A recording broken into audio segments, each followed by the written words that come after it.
কুমিল্লা জেলা পরিষদের প্রশাসক মোস্তাক মিয়া একটা অভিযোগ করেছেন যে আসলে আপনি অন্তর্বর্তী সরকার থাকাকালীন জাতীয় রাজস্ব খাত থেকে 15 কোটি টাকা উত্তোলন করেছেন। এই বিষয়ে আসলে আস্তাদ আব্দুল্লাহ তো একটা ব্রিফিং আমরা ফেসবুকে দেখতে পাইলাম, তো এই বিষয়ে আপনি কি বলতে চাচ্ছেন? না, আমি অলরেডি এই বিষয়ে আমার বক্তব্য দিয়েছি। তবে আসলে বিএনপি কিছু শিক্ষিত লোকদেরকে প্রশাসক হিসেবে বসানোর দরকার ছিল সারা দেশে, অথবা তাদের একটা ট্রেনিংয়ের ব্যবস্থা করা দরকার ছিল। কোনটা রাজস্ব খাত, কোনটা বিশেষ বরাদ্দ খাত। কুমিল্লা জেলা পরিষদে যেই অর্থগুলো কুমিল্লার বিভিন্ন উপজেলায় খরচ হয়েছে, এর 90% বেশি স্থানীয় সরকার মন্ত্রণালয় থেকে, আমি তো মন্ত্রণালয়ের দায়িত্ব ছিলাম, বিভাগ থেকে বিশেষ বরাদ্দ দেওয়া হয়েছে।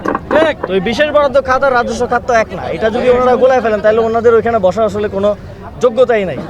দ্বিতীয়ত উনি ওনার কথার মধ্যে কন্ট্রাডিকশন। প্রথমে বলছেন নিয়ে গেছে, তারপরে আবার হাসান আব্দুল্লাহ ভাই যখন কল দিলেন তখন তিনি বলছেন যে আমি তো আসলে নিয়ে গেছে বুঝাই না, আপনারা বরাদ্দ দিচ্ছেন। তাহলে আমরা এখানে তাহলে এটাও বলা যায় যে তারেক রহমান 9,30,000 কোটি টাকা নিয়ে যাচ্ছেন। এটা তো বাজেট নির্ধারণ করা হচ্ছে। এটাকে তো মানে এত মূর্খ লোকজনের সাথে আমাদের এসে এখন রাজনীতি করতে হবে, এটা খুবই দুঃখজনক আমাদের জন্য। এবং এই ধরনের জিনিস নিয়ে আমাদেরকে ব্যস্ত থাকতে হচ্ছে, এই ধরনের জিনিস নিয়ে বারবার জবাব দিতে হচ্ছে। সাধারণত যেহেতু ওয়াকফের জমি সরকারের জমি, সরকার কীভাবে ম্যানেজমেন্ট করবে এটা সরকারের দায়িত্ব। তবে সাধারণত এই ধরনের ক্ষেত্রে, যেহেতু আমি স্থানীয় সরকারে ছিলাম, এই ধরনের ক্ষেত্রে তাদেরকে পূর্ব নোটিশ দিয়ে তাদের তালিকাভুক্ত করে তারপরে হচ্ছে তাদের এই বাসস্থানের জায়গাগুলো তাদেরকে সরাই দেওয়া হয়, তাদের সাথে একটা সমঝোতা এবং বোঝাপড়ার ভিত্তিতে।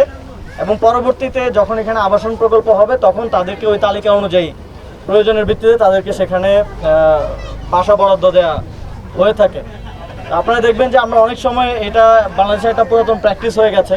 আওয়ামী লীগের সময় আমরা দেখেছি, মাঝখানে অন্তর্বর্তী সরকারের সময় হয় নাই, এখন আবার বিএনপির সময় আমরা দেখছি যে এটা এক ধরনের হোস্টাইলভাবে করা হয়। সবসময় আগুন লাগিয়ে দিয়ে এটা শেষটা করা হয়। আমরা সর্বশেষ আমরা দেখেছি আওয়ামী লীগের সময় আমরা দেখেছি আনন্দবাজারের একটা ইনসিডেন্ট আমরা দেখেছি, আগুন লাগানো হলো, তারপরে সিদ্ধান্ত হলো এখানে বিল্ডিং বানানো হবে।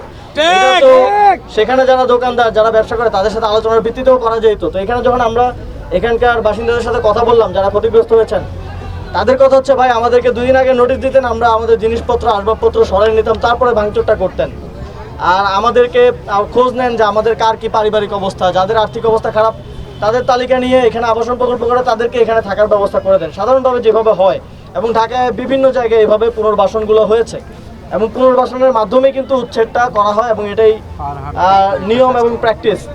কিন্তু আমরা দেখলাম প্রথমে 20 তারিখ, গত এই মাসের 20 তারিখে এখানে একটা উচ্ছেদ অভিযান চালানো হলো, কোনো ধরনের নোটিশ না দিয়ে এখানে বিভিন্ন ভারী যন্ত্রপাতি নিয়ে এসে তাদের বাড়িঘরগুলো ভাঙচুর করা হলো। তো এখানে সাধারণ মানুষরা তারা আকুতি করতেছেন যে অ্যাটলিস্ট 1 দিন 2 দিন আগে যদি একটা নোটিশ দিতেন, একটা মাইকিং করতেন, তাহলে আমরা আমাদের আসবাবপত্র সরাই নিতে পারতাম। তো যেহেতু এটা এক ধরনের হোস্টাইলভাবে এখানে যন্ত্রপাতি এনে করা হয়েছে, তখন একটা ধাওয়া পাল্টা ধাওয়া কিন্তু হয়েছে। আপনারাই কভার করেছেন, আমরা দেখেছি। এবং এখানে যারা উচ্ছেদ করতে এসেছিলেন তাদেরকে ধাওয়া দেওয়ার কারণেই তারা প্রতিশোধ পরায়ণ হয়ে পরবর্তীতে আগুনটা লাগালেন কিনা এটা কিন্তু একটা প্রশ্ন রয়ে যায়। কারণ 5 দিন আগে একটা ধাওয়া পাল্টা ধাওয়ার ঘটনা ঘটলো, 5 দিন পরে আগুন লেগে যাওয়া, এটা কাকতালীয় ঘটনা না। বাংলাদেশে তো কয়েক শত হাজার বস্তি আছে, তো এটাতেই আগুন লাগতে হলো। 5 দিন আগে উচ্ছেদ অভিযান, এখানে একটু উত্তপ্ত পরিস্থিতি, ধাওয়া পাল্টা ধাওয়া, 5 দিন পরে এসে আগুন লেগে গেল। তো এটা আমরা অবশ্যই কোনো স্বাভাবিক ঘটনা হিসেবে দেখি না। আমরা মনে করি এটা সুষ্ঠু তদন্ত হওয়া উচিত। কিন্তু আসলে এটা যদি সবার আঙুল যার দিকে যাচ্ছে বা এটা যদি সরকারই করে থাকে তাহলে আর সরকারের কাছ থেকে তো আমরা সুষ্ঠু তদন্ত আসলে আশা করতে পারি না।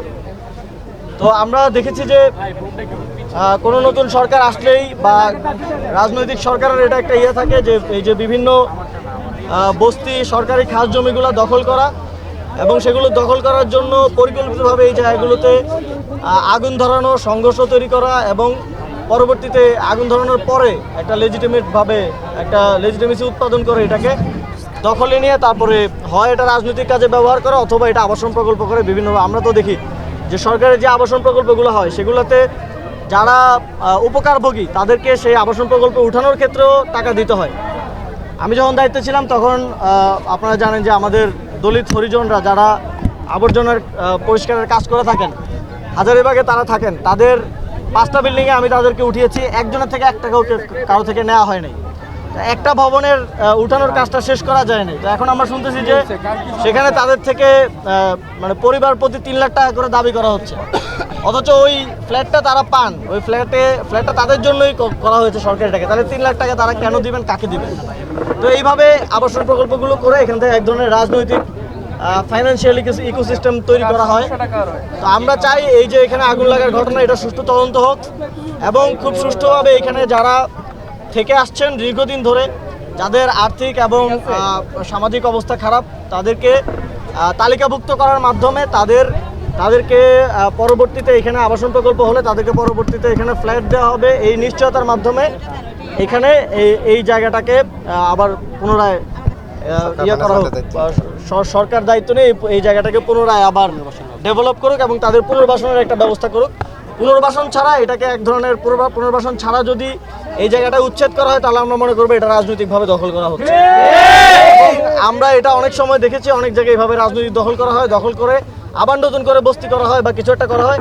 তখন যেটা হয়, এখানে হয়তো রাজনৈতিকভাবে দখলের পর আবার দেখবেন আপনারা বস্তির মধ্যে সেট আপ হচ্ছে, তখন দেখবেন এই ছোট ছোট খোপড়িগুলোর বা বাসাগুলোর ভাড়া নিচ্ছে রাজনৈতিক নেতাকর্মীরা। তা আমরা স্পষ্টভাবে আজকে দাবি জানাচ্ছি যে এই জায়গায় যারা এতদিন ধরে থেকে আসছেন, তাদের মধ্যে যারা খুব আর্থিকভাবে অসচ্ছল, অবশ্যই তাদের পুনর্বাসনের ব্যবস্থার মাধ্যমে এই জায়গাটা এবং ক্ষতিপূরণের মাধ্যমে এই জায়গাটা একটা নতুন ব্যবস্থার দিকে যেতে হবে। এটা আমাদের জাতীয় নাগরিক পার্টির পক্ষ থেকে দাবি।